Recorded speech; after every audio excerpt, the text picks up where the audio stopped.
Beautiful songs. നമ്മൾ ചില വേദനകൾ മനസ്സിൽ എപ്പോഴും സൂക്ഷിക്കുന്നുണ്ടാവും.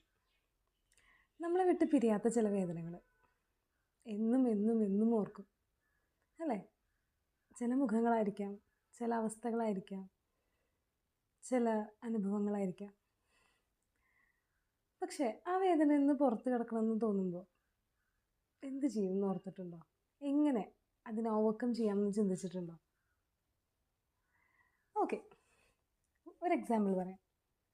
ചെറുപ്പത്തിൽ നമ്മൾ പറമ്പിലൊക്കെ ഓടിക്കളിക്കുമ്പോൾ കാലൊരിഞ്ഞ് പൊട്ടി ചരലിൽ വീണ് ഭയങ്കര വേദനയായിട്ട് വരും.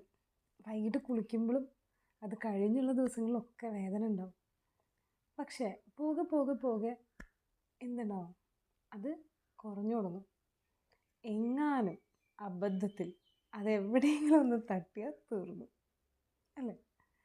ഇതുപോലെയാണ് നമ്മുടെ വേദനകളും. നമ്മളെപ്പോഴാണോ ആ വൂണ്ടിനെ വീണ്ടും വീണ്ടും തൊടുന്നത്, ഇറ്റ് വിൽ നെവർ ഹീൽ. അതൊരിക്കലും ഹീലാവില്ല. വൺസ് നമ്മളതിനെ മാറ്റി നിർത്തുക, അതിനെക്കുറിച്ച് ചിന്തിക്കാതിരിക്കുക, പരമാവധി നമ്മുടെ പ്രയോറിറ്റി ലിസ്റ്റിൻ്റെ ഏറ്റവും അവസാനത്തെ ഇതിൽ കൊണ്ടുപോയി നിർത്താൻ പറ്റുന്ന അത്രയും ശ്രമിക്കുക. അങ്ങനെ ചെയ്യുമ്പം പയ്യെ പയ്യെ പയ്യെ ആ വേദന അങ്ങ് മാറിത്തരും. അതിൽ വേറൊരു കാര്യം എന്താണെന്ന് വെച്ചാൽ, നമ്മളതിനോട് അക്സെപ്റ്റ് ചെയ്യും. നമ്മളതിൻ്റെ മറ്റ് വശങ്ങളെക്കുറിച്ച് ചിന്തിക്കും. അല്ലാതെ നമ്മൾ ഫോക്കസ്ഡ് ആവില്ല. എന്തുകൊണ്ട് വേദനിച്ചു എന്നുള്ള വിഷയം മാത്രം നമ്മൾ ചിന്തിക്കില്ല.